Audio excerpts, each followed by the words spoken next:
This is April 14th, 2024.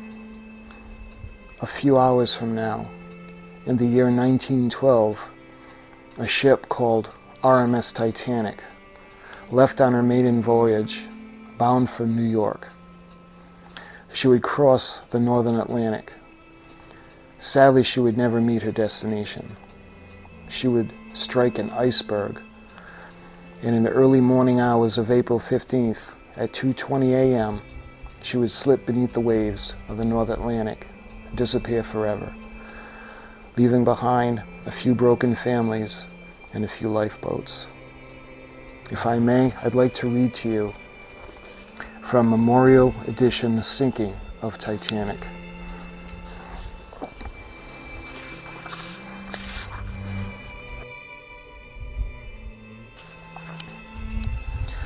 As we near heaven by sea as by land, cried Sir Humphrey Gilbert, his ship sank with him, and the hundreds who perished in the ocean within reach of the exultant welcome and the festal preparation of the shore have found paradise, as surely, and in the giving, the last full measure of devotion, have gone as brave men would wish to go.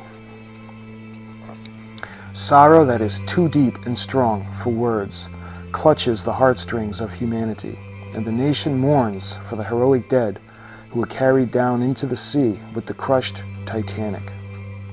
They faced death with high hearts, making the supreme sacrifice so that the women and the helpless little ones might live. It is a heart-rending story, redeemed and ennobled by the heroism of the victims. Its details are appalling. The world is full of mournings for the dead. Nature has conquered again, destroying with ruthless hands the most marvelous ship that ever floated on the bosom of the deep. It is the worst disaster that ever befell any vessel. It is the wrecking of a whole armada within one hull of steel, vaulted as unsinkable. It is the worst disaster in the history of maritime sailing. The sinking of the Titanic is an appalling catastrophe, in a contemplation of which any words that can be uttered are as futile as in the presence of the awful majesty of the angel of death. The maiden trip of the newest, staunchest, and greatest of the modern ocean liner greyhounds has thus apparently ended in the most appalling maritime disaster ever recorded. The first advices brought the world of safe removal of all the passengers and the possible success of the crew in their endeavor to bring the noblest ship afloat to shallow waters.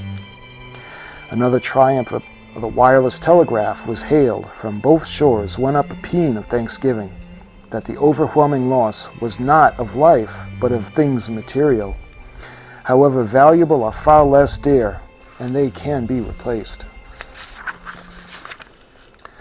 But now, as a bolt from the blue, and the foremost of the final mental terrors of the Day of Judgment, comes the message that 2,300 souls aboard, but 700, chiefly women and children, have been saved.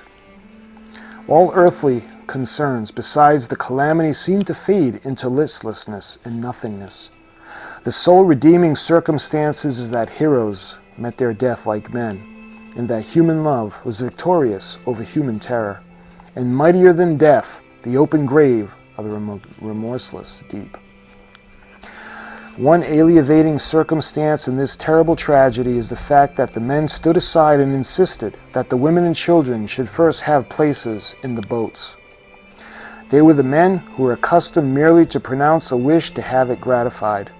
For one of the humblest fishing smacks or a dory that could have given the price that was paid to build the immense ship that has become the most imposing mausoleum that ever housed the bones of men since the pyramids rose from the desert sands.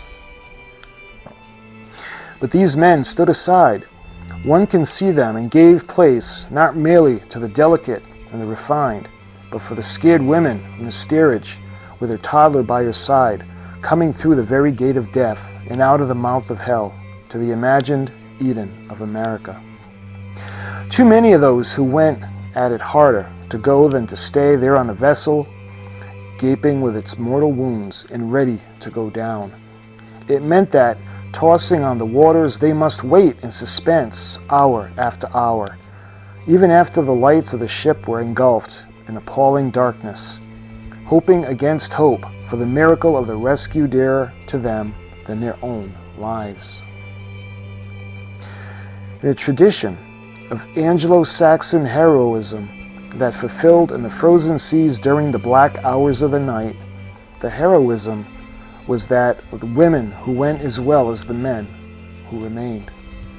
The sympathy of all the world will go out to the stricken survivors of the victims of a world of calamity. I would like to read you another piece from that book, from this book, if I may. This is titled Hymn for the Survivors of the Titanic, and this is by Caine, the great English novelist. To tune of God help in ages past. Lord of the everlasting hills, God of the boundless sea, help us through all the shocks of fate to keep our trust in Thee. When nature's unrelenting arm sweeps us like withers away, Maker of man, be Thou our strength and our eternal stay. When blind, insensate, harless force puts our passing breath, make us to see Thy guiding light in darkness and in death. Beneath the roll of soundless waves, our best and bravest lie. Give us to feel their spirits live, immortal, in the sky.